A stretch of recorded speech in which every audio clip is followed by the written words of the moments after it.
വിഷ്ണു നായകനാവുന്ന ഈ സിനിമയിൽ ചെറിയൊരു വേഷം ചെയ്യാൻ സാധിച്ച ഒരുപാട് സന്തോഷം ആദ്യം തന്നെ അറിയിക്കുന്നു.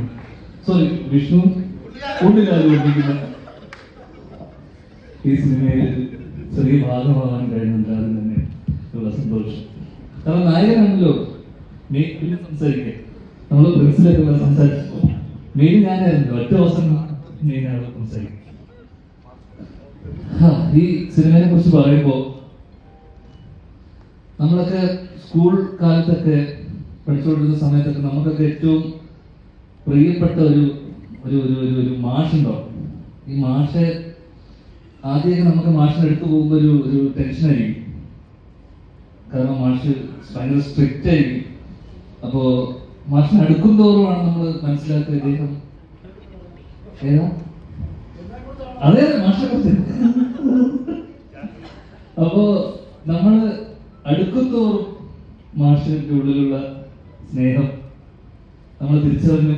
അങ്ങനെ ഞങ്ങളുടെ ഏറ്റവും പ്രിയപ്പെട്ട മാഷ്. കാരണം ഒരു സ്കൂൾ കാലഘട്ടം അല്ലെങ്കിൽ ആ സ്കൂൾ കാലഘട്ടത്തിലുള്ള കുറെ എപ്പോഴും സ്കൂൾ സമയത്ത് നമ്മൾ പിള്ളേരെ കളിച്ചു നടക്കും.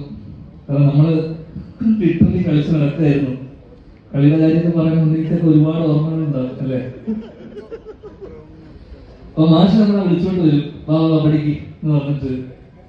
മാഷ് നമുക്ക് പഠിപ്പിച്ച് ആ സമയം പിന്നെ നമ്മൾ തിരിച്ചു പോയി കളിക്കും. മാഷ് നമ്മളെ വിളിച്ചോണ്ട് വരും.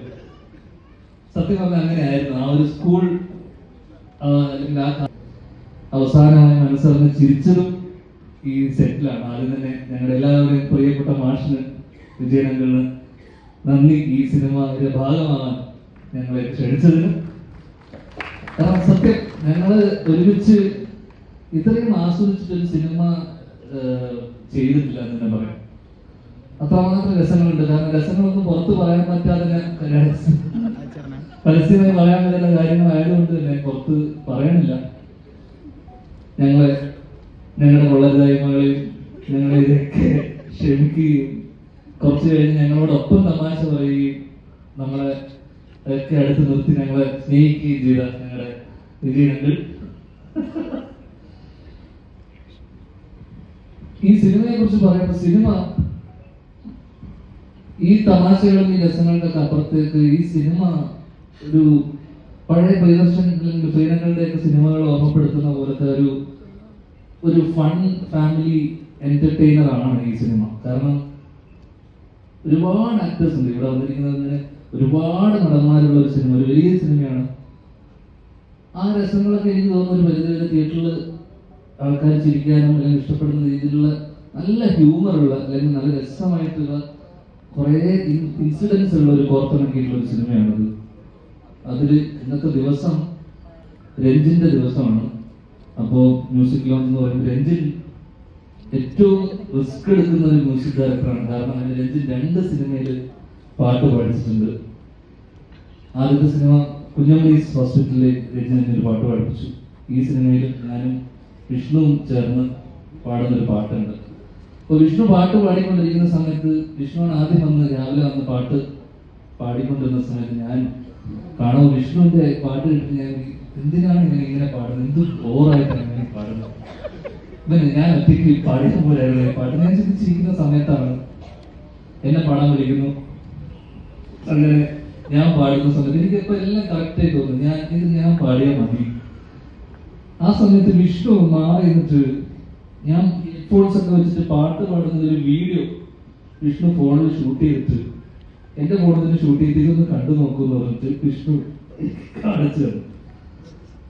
അതാണ് ഞാനിപ്പോ അലാമായിട്ട് വെച്ചിട്ടുള്ളത്. കാരണം വിഷ്ണു എത്രയോ വലിയ സ്റ്റിക്കറാണെന്നുള്ളത് ഞാൻ അവിടെ തിരിച്ചറിയുകയും അപ്പൊ ഞാൻ മനസ്സിലാക്കുന്നത് കഴിഞ്ഞാൽ രഞ്ജിത്ത് എന്തോ പ്രോഗ്രാമിംഗ് ഓട്ടോട്യൂൺ എന്താ അതിന്റെ പേരെന്താ, എന്തോ ഒരു ടെക്നോളജി ഉണ്ട്. അത് കേട്ട് കഴിഞ്ഞാൽ ഇത്രയും മോശമായിട്ടില്ല, മോശം എന്നെ ഉദ്ദേശിച്ചാണ് ആൾക്കാർ വരെ പാട്ട് വരെ ഞങ്ങൾ ആ പാട്ടോടെ പ്ലേ ചെയ്യില്ല. ഞങ്ങൾ പാടിയ പാട്ട് ഉണ്ടല്ലോ.